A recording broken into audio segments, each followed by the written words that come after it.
Hello everyone, मैं हूं advocate Tulsiram Singh. आप देख रहे हैं मेरा यूट्यूब चैनल। कैसे हैं आप? आशा करता हूं अच्छे होंगे। हमारा एक केस चल रहा है जो राजस्थान जयपुर के क्लाइंट हैं Tata finance, Tata capital finance service limited करके एक जो फाइनेंस कंपनी है जिसकी जो हेड ब्रांच है वो दिल्ली में है। और यहाँ से हमारे client happy Jagir proprietor of Jyoti x के नाम से उनकी एक कंपनी है, जिसके लिए उन्होंने 2019 या 20, हाँ शायद 19-20 में उन्होंने कुछ लोन लिया था कंपनी के ग्रोथ के लिए। अब हुआ ये कि कंपनी एक्चुअली फिर उधर क्या कहते हैं जनवरी फरवरी में 2020 में जब कोरोना आ गया तो उस बीच में क्या हुआ कि कंपनी के जो भी कार्य थे सारे रुक गए और कंपनी यहाँ तक हिल गई। और जब कंपनी हिल गई मतलब कंपनी ठप हो गई, कह सकते हैं आप, सारे काम बंद हो गए। तो उससे पहले जो लोन के जो मतलब किस्तें बनी थी तकरीबन 7,000 रुपये पर मंथ के हिसाब से, वो टाइम टू टाइम जा रहा था। बट जैसे लॉकडाउन लगने की वजह से कई सारी कंपनियां तो बंद हो गई, सभी मैक्सिमम कंपनियों की कमर टूट गई। तो हुआ ये कि जब कंपनियों की सारी कमर टूट गई तो क्या हुआ कि अब किस्तें जाने में दिक्कत होने लगी, कंपनी बंद हो गई, सारे कार बंद हो गए, सब कुछ बंद हो गया, एवरीथिंग क्लोज। खाली खाने पीने, दवाई, मेडिकल, ये सब स्टार्ट चालू था। ये आप लोगों को पता है, वही सारी चीज़ें चल रही थी, ओपन थे। एसेंशियल सर्विस और जो भी सफाई कर्मचारी, ये कुछ चीज़ें जो होती जो आप लोगों को पता होगा चलो, तो बाकी सारे बंद हो गए। उसके बाद कंपनी ने बीच में पेमेंट के लिए कई बार फ़ोन किया, बट एक्चुअली जब काम पेमेंट इनकम के सारे रास्ते बंद हो गए तो सामने पार्टी के सामने दिक्कत ही आती, पैसा जमा तो कहाँ से, मतलब कहाँ से दे, लोन कैसे चुकाए। तो काफ़ी दिन तक पड़ा रहा, कंपनी काफ़ी दिन तक नहीं चल पाई और यहाँ तक आज तक भी नहीं चल पाई, कंपनी बिल्कुल ख़त्म हो गई। अब जो फाइनेंस कंपनी थी उसने क्या किया, इनको 2021 में लीगल नोटिस डाला बाई आर्बिट्रेशन से भेजा, लेकिन अब क्लाइंट के पास पैसे नहीं थे और थोड़ा लापरवाही कह सकते हैं, लापरवाही तो ना के बराबर थी, बट पैसे नहीं तो आदमी लापरवाही में गिना जाता है। पैसे नहीं थे इसलिए उनके पास और कोई ऑप्शन नहीं था और उन्होंने कोई रिप्लाई भी नहीं कर पाए। और जिस किसी की उन्होंने अगर दिया था सीए, जो कोई थे, अकाउंटेंट थे, रिप्लाई के लिए एडवोकेट थे, उन्होंने टाइम से रिप्लाई नहीं किया। और फिर फाइनेंस कंपनी ने क्या किया, इनके खिलाफ़ केस डाला 2020 फरवरी या जनवरी 2020 में केस डाल दिया। जब केस डाल दिया तो क्या हुआ, जब सम्मन गया तो बाय इलेक्ट्रॉनिक मोड के, कि कोरोना का प्रकोप था तो बाय इलेक्ट्रॉनिक मोड जब सम्मन गया तो एक्चुअली पेमेंट न जमा करने की वजह से कंपनी बंद हो चुकी थी, रिटर्न भी नहीं गई थी, बहुत सारी चीज़ें पेंडिंग होने की वजह से सारी चीज़ें, इनकी ईमेल आईडी, अकाउंट, सब कुछ सीज हो चुका था, सब कुछ बंद हो चुका था। तो और इनकी ईमेल आईडी भी, पासवर्ड, सारी चीज़ें पता नहीं कहाँ चली गई, मतलब सब कुछ। अब जब बिजनेस आदमी पैसा लगाता है लोन लेके, उसके बाद में या कहीं से किसी से लेके, उधार लेके, कुछ बेच के, ज्वेलरी बेच के, कैसे भी लगाता है, तो जब चीज़ें वो बंद हो जाती है, ठप हो जाती है, तो इंसान को दिक्कत होती है।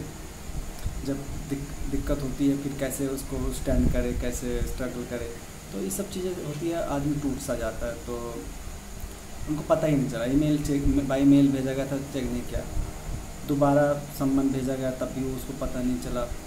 फिर माननीय न्यायालय महोदय ने, डिस्ट्रिक्ट कोर्ट माननीय न्यायालय महोदय ने क्या किया, उनको वेलबल वारंट जारी किया। जब 2 डेट पर नहीं आए, केस चलने लगा दिल्ली में, दिल्ली कोर्ट्स में, तो जब 2 डेट पे नहीं आए तो माननीय न्यायालय महोदय ने तीसरी डेट पे वारंट जारी कर दिया, वेलबल वारंट। और जब वारंट गया, उनका नज़दीकी थाने से कोई पुलिस वाला गया और जाकर बताया कि ऐसी सी बात है, आपके अगेंस्ट कंप्लेंट डाली गई, तब उनको पता चला कि हाँ हमारे अगेंस्ट कंप्लेंट डाली गई है। और उसके बाद में उन्होंने एडवोकेट हम लोगों को कांटेक्ट किया, हमने जब हमसे इंगेज हुए तो धीरे धीरे चीज़ें इन्फॉर्मेशन मिली, हमने निकाला ऑनलाइन सारी चीज़ें, जैसे भी कलेक्ट किया, जो ई कोड के माध्यम से, ई कोड सर्विस के माध्यम से हमने उनके ऑर्डर, जो लास्ट 2 ऑर्डर थे जो डेट पे जो हुआ था वो निकाले। वो निकालने के बाद में हमने उनके केस को सबसे पहले तो उनका बेल करवाया। अब चूँकि ये एनआई एक्ट के जो मैक्सिमम केसेस होते हैं बीसी के माध्यम से सुनवाई होती है।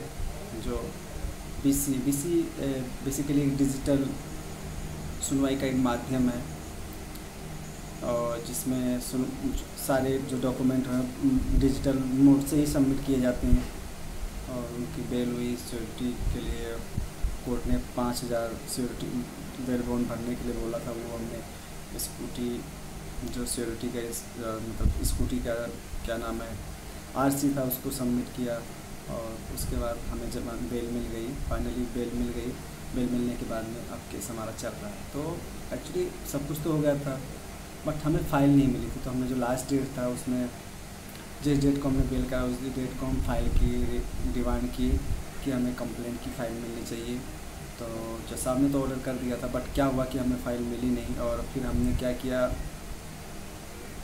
जब फाइल हमें नहीं मिली तो हमने दोबारा फिर उसी बात को नेक्स्ट डेट पर बोला, तो हमें तुरंत फ़ाइल मिली। बट उसमें जैसे कि स्टडी के दौरान हमें पता चला कि उसमें क्या था कि हमने देखा कि जो फ़ाइल हमें मिली उसमें जो सबसे इम्पोर्टेंट चीज़, मतलब स्टडी के दौरान हमने इस पर वर्कआउट कर रहे थे, तो हमें मिला कि उसमें जो चेक था ना, चेक में ना मतलब क्या कहते हैं, केस था ना, उसमें उन्होंने जो चेक वापस मतलब बैंक ने क्या कहते हैं बाउंस चेक का जो मेमो स्लिप था वो तो लगा रखा था, पर उसके साथ चेक उन्होंने लगाया था। तो जो कि हमारा काफ़ी मतलब उनके लिए काफ़ी वीक पॉइंट है, जो उन्होंने चेक उसके साथ सबमिट नहीं किया, चेक की फ़ोटोकॉपी नहीं सबमिट किया। तो ये सारी चीज़ें, बाकी उस पर भी हमारी तैयारी चल रही है। तो हो सकता है बहुत सारे पॉइंट्स निकल सकते हैं जिसमें उनके लिए काफ़ी वीक पॉइंट होगा।